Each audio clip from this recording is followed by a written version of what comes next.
So we started on the 22nd at the source. The photographs here in the middle is the source itself. We did a ritual there with I think we were with 40 people, 40 or 50 people from Vlissingen over Antwerp to local people in France. And you can see a bit on this photograph that the water is very clear, and we also drank from it. So there it is. The river is still drinkable. But if you walk some miles, it changes and already, and because it becomes trouble, it becomes less clear. And so along the tour, we didn't drink, of course, from the river, but at the source you can drink from it.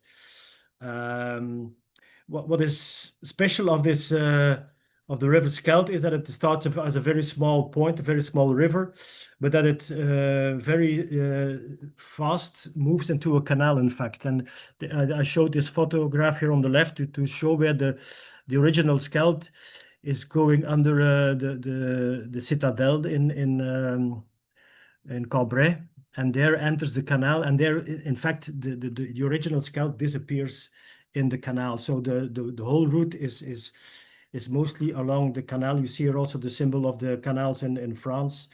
So the emphasis is on boats and on shipping and transportation on this river. These are some pictures of along the Scheldt with a lot of old sluices and new ones also. You see here on the left, on the right, a sign for the Vieille Escaut. You can see still the old Scheldt along the canal sometimes with dead arms running there, and this is a part of that. We were able to walk along the river, along the canal, in fact, but not always along the old arms of the Scheldt. What is impressive, I don't know if you know Liane, but what is impressive to walk with her is that she is a very, very open person, very connecting with people. And already in the beginning, we entered the cafe, and she started to talk with people and giving her information. And you see here also other people, local people, listening to her story and what she was going to do, about what she was going to do. And people were very impressed by the program and what is happening there. And that's the strength of Liane also, that she is very much able to connect people and to talk with everyone in the local language even, which is not always easy. So that is impressive what she does. I must say, when I walk, I'm more a quiet person. But she this one is, yeah. But she is very much able to talk with everyone and connect everybody to the program. This picture must be not there, but I showed this picture because we had also two artists. I called it artists en route in comparison with artists in residence, which were making pictures or drawings from the river. And yeah, I will try to take this out because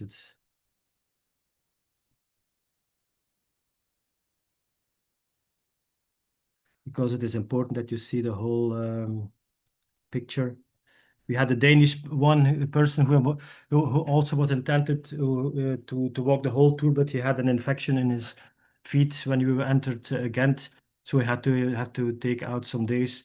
But he had a camera with him. He was a photographer, and he had a camera obscura with him, in which he with different lenses is able to make pictures of the whole scene. I haven't seen already the photographs he took. He will send them the coming days or weeks, I think. But it must be very impressive what he can do with light and with images along the river. And it will be different from all the photographs, of course, which I am showing here. What also an important part of the tour of the walk is that we that in different places, Liane, which is here in the middle.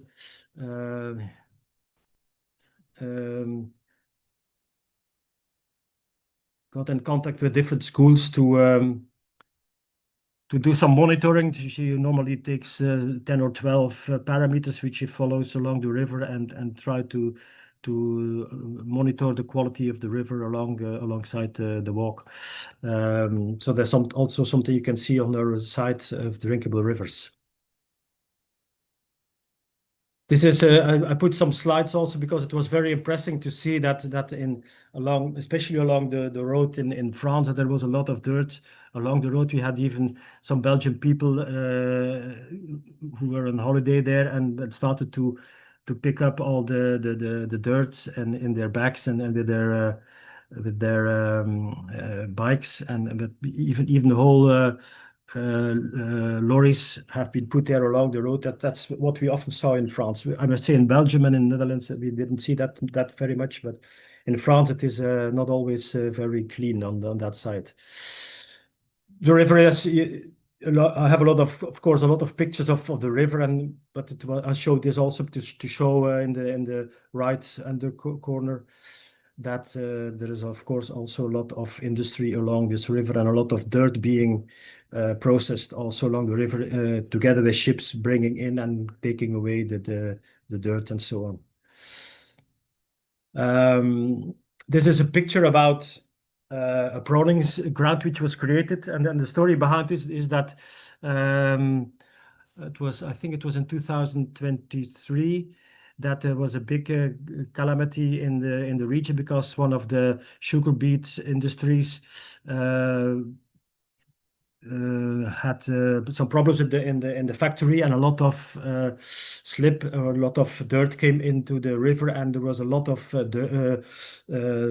dead fish along the Scheldt. Even in our country, we saw it. And the company who had done it was Therese, who was responsible for that. She was not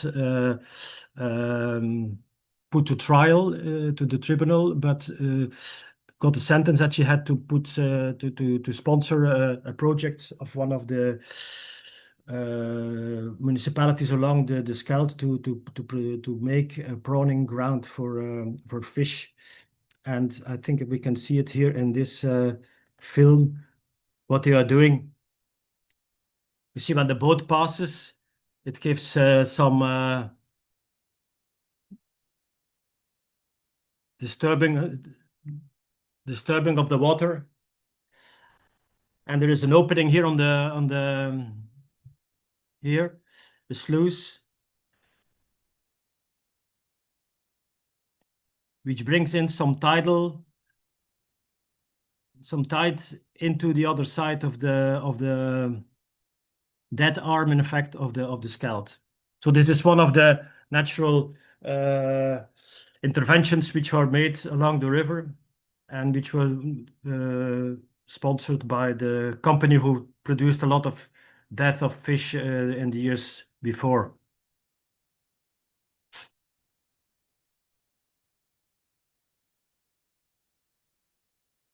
You see the water starts moving through the activation of the ship. So this is an example of how man-made things and nature can work together, or are working together alongside the river. You have also a lot of animal interventions, of course, the beaver, which is all around the Scheldt, and also a lot of human interventions, also, of course, trying to reinstall nature alongside the river. A lot of groups are working there on. This is one of the pictures of a confluence of two rivers, the Scheldt and one of its tributaries in France also. And then we entered Belgium, and it was especially special to see that as soon as we entered Belgium, the roads were paved, and also we saw a lot of poplars along the road, which we didn't see so much in France, but along the roads in Belgium there were a lot of poplars, and you will see along the river this will change also. An important part along the river, which has also a lot of connection with the river, is that it is the region of Tournai.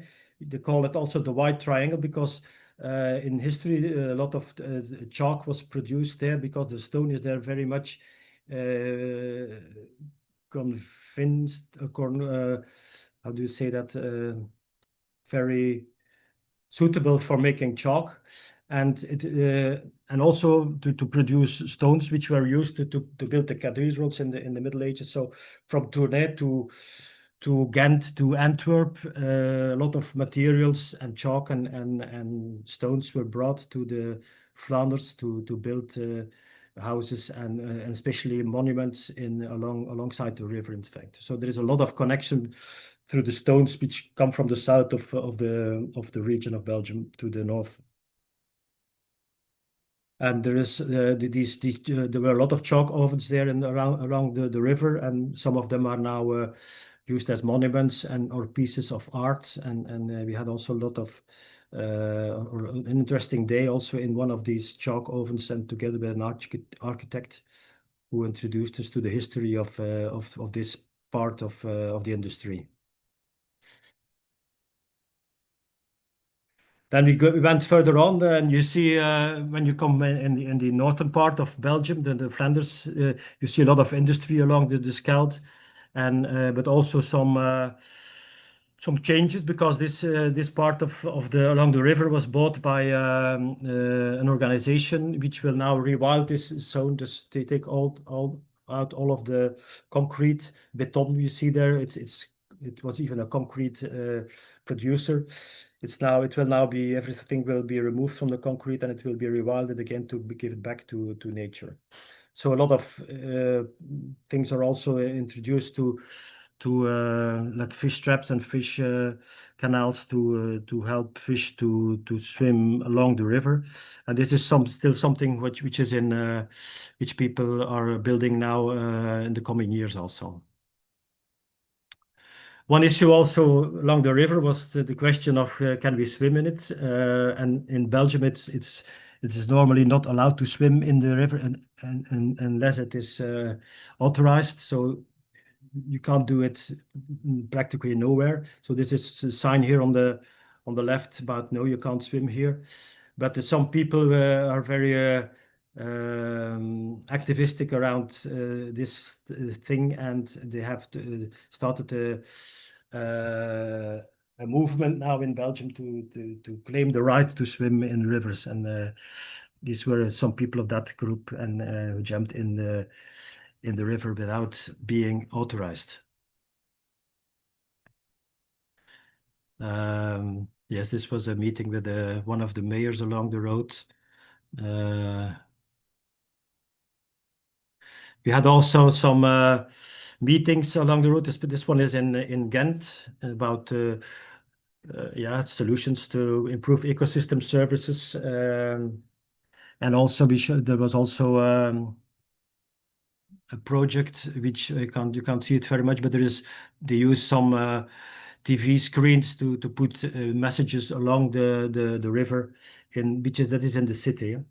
So this one says, with words alone, you cannot make water clear. So there has to be action also. This is already when we passed Ghent. When we pass Ghent, you come in the lower Scheldt, and then you see also the tidal effect of the river.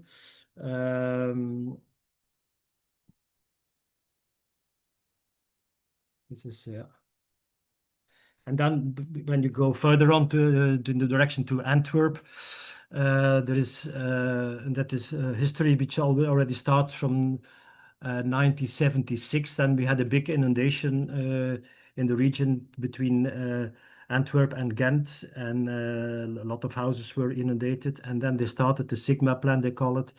So in 1976, 77, and the first thing was, of course, trying to avoid this kind of inundations. So for safety, but through the years, more and more they have been more emphasis on nature and also on the relation with agriculture. And now along the river now there's a lot of nature that's installed, and you see some pictures here in the what they call the marshes, in fact. So there is more and more working together between Ghent and Antwerp. There is more and more being worked together with the river reinstall nature. Of course, it is still organized and man-made, but you see the effect, and that is also a big difference, I think, with what we have seen in France. That yeah, there is a lot of money invested in trying to give the river more space and also to introduce more collaboration with nature and also with agriculture. So these are marshes along the river and places where they can control the water level also. This is the beaver place which we saw near Dendermonde. I didn't know it was that big because it's more than 2 meters high and 3 meters width.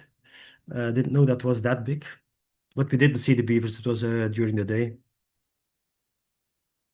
And then an important thing along the Sigma region is the introduction of what they call controlled reduced tidal locks, because between Ghent and Antwerp, the tides are working during the day every 6-7 hours, and they use these kind of locks to not to let the river flow in the land, but to let it controlled flow, so that they can avoid then that the mud and yes, especially the mud is coming in the land and blocks and starts to block again the water, so they can control the levels of the different parts of the river and of the water inside the land, and which produces a lot of nature, of course. So and here yeah, we saw a lot of poplars dying here in this region because now salt water is also coming in. So it says here less poplars for more biodiversity in this region. You see here also this kind of locks which are used to control the level of the water and to let enter also some salty water in this kind of places. So and the poplars are how do you call it, diminishing because of the salt in the ground now. But it enters, of course, a lot of nature.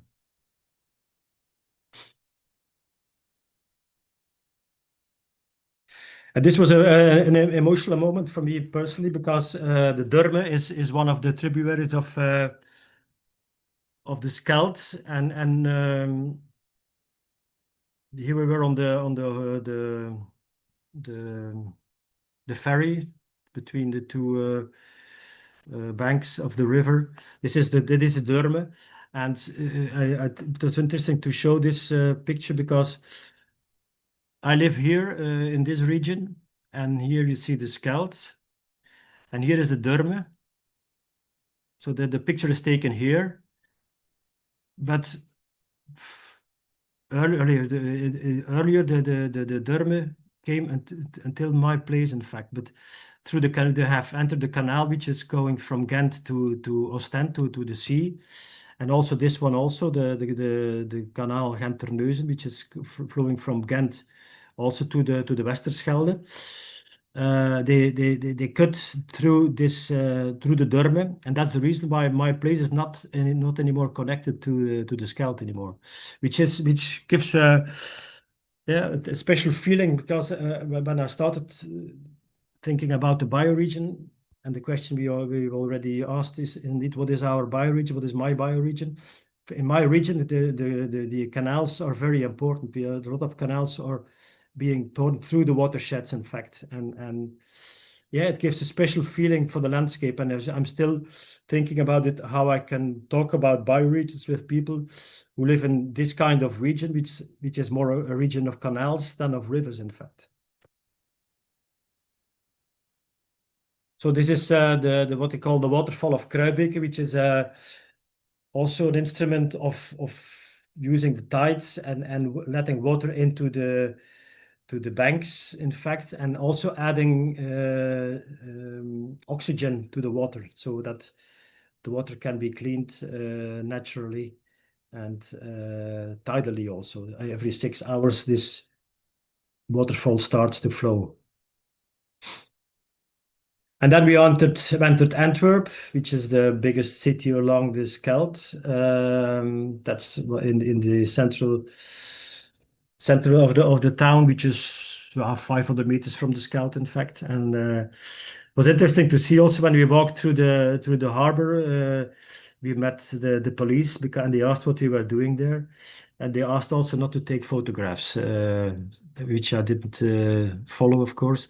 But it was not, in fact, we were not allowed to take photographs in that region, which is perhaps, I think, we didn't check it, but because the harbor is a private, or isn't privately owned, it's not owned by the municipality or by the city. It's owned by a private organization of the city and other organizations. But along this harbor, we saw also this bank for bank swallows. We didn't see them coming out, but it was used before indeed for the bank swallows. So you see in the harbor, you see all kind of things coming together, and there is also nature, of course, although it is mostly buildings and factories and a lot of concrete. This is also an interesting town just outside Antwerp. It is Doel, called Doel, which and there is the how do you call atomic energy place of Belgium. One of the four installations for energy production, and Doel was in fact emptied of people. So already 50 years ago, they said Doel has to disappear because of the harbor, which will go further. But now we are 50 years later, and now they say, okay, we will not do this. And now the town is still very much empty, but people start to come back, and everybody asks, of course, what will happen to this town in the future, because it has to be rebuilt and to re-entered by people. And there is history, and there is old things and new things that are coming together there, very close to the city of Antwerp, and very close also to this atomic site and the harbor. That's what you see when you pass Antwerp. Before Antwerp, you see there is you're looking for safety, a compromise between safety, agriculture, and nature. But when you pass Antwerp, industry is becoming more important because the whole harbor is there taking a lot of room and is always looking for more place. And so there is you see another fight between powers, and of course the power of the harbor is the strongest, and that is what you see when you go further than to the north of Antwerp and to the marshes in the harbor, that there is a lot of fight between nature, the harbor and the industry, and agriculture, and especially agriculture here has to give more and more land to compensate for the harbor and to compensate in nature for the harbor.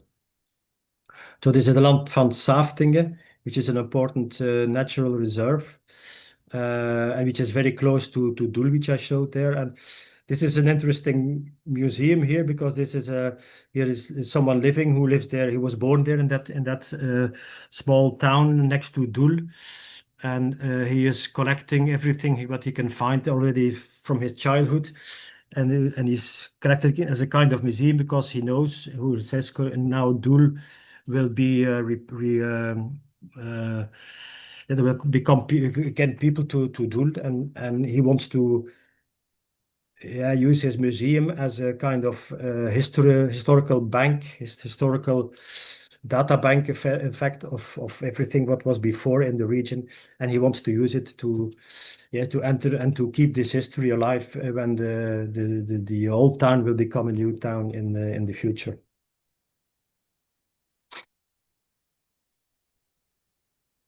Yeah, I entered this slide also. That was one of the academic sessions along the tour. This was in Terneuzen, and where we talked about the difference between the beleefwereld and the system world. we talked, or Annelieke said something about storytelling. This is about storytelling, in fact, or has to also connection to storytelling. How are things experienced, and how do we put it in systems and figures and data, and how this can connect with each other. This was something which was along the tour, which was talked about it also by a lot of people who walked along the tour, because there is a lot when you talk about drinkable rivers. There is a lot talked about the parameters and how it evolves, how these parameters evolve, and the story is then that things are going better and better. But this one way of looking, of course, because now we have the problem of PFAS. And I used the comparison because 50 years ago or 45 years ago, I think it was in the 80s, we had Verkerk in the Netherlands, one of the big problems of pollution. And the government succeeded, I think, in cleaning this up. But 50 years later, we have now this problem of PFAS, and this can't be cleaned anymore. It's everywhere. We are advised not to eat our own eggs, of the eggs in our garden, of the chickens in our garden. So the system world says it is becoming better and better, but the experience is it becoming better when we can't eat anymore our own eggs? Is it indeed better? So this is a clash between the system world and the experiencing world, and I think there's also a place for stories to be told. This is very close already to the mouth of the river. We walked one day with the people of Dow Chemicals, and they were very open about the problems they still have about pollution, and they produce those plastic nurdles, and when you walk along the factory and along the beach, you see these nurdles lying there, and they're trying to become more cleaner, but it's still a problem, in fact, that all these small plastics come in nature, come in the environment, in fact. But they try to do something, because you see here, this is a gas tank, and you see here something to harbor birds, and also here they put a ponton for birds to put eggs, to produce eggs in this water reserve they have produced. So they start to do something to work together with nature, but of course they are still one of the polluters in that region. And when you come more and more to between Antwerp and the mouth of the river, you see more and more of this kind of problems, of course. And here we are at the end of you see here the sea mouth, the big ships coming in, and the dikes here, and this Breskens, and the other side is Vlissingen. Inside the river, there is a big bank where you can see those, how you call them, zeehonden. I've forgotten the word, yeah.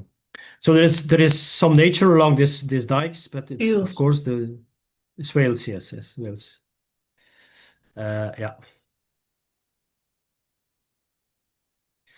And this is a picture I wanted to show because it also shows the life in the water. This is the right one is taken in het Land van Saftingen, where you have those tidal flows of the water and the interaction with nature, and you see here the oxygen produced by the small seaweeds, not seaweeds, kiezelwieren, diatomeeën. I don't know how you pronounce it in English, diatomeas, I don't know. And this is also what we saw living along the Scheldt even in the harbor. You can see a lot of fish and shrimps and that kind of living in the water, and they are following it also to how it evolves during the years. But this is a picture which is very much on my eyeball, because it showed so much the power of nature, because this is only an extraction. It's a whole field of weeds producing oxygen, and it shows also how important are the banks of a river. If you put a river in between concrete banks, you don't have this kind of interaction, of course. And I already knew that as being a scientist, I knew that. But when you see this in practice, it's very impressive, in fact. So this is part of my story.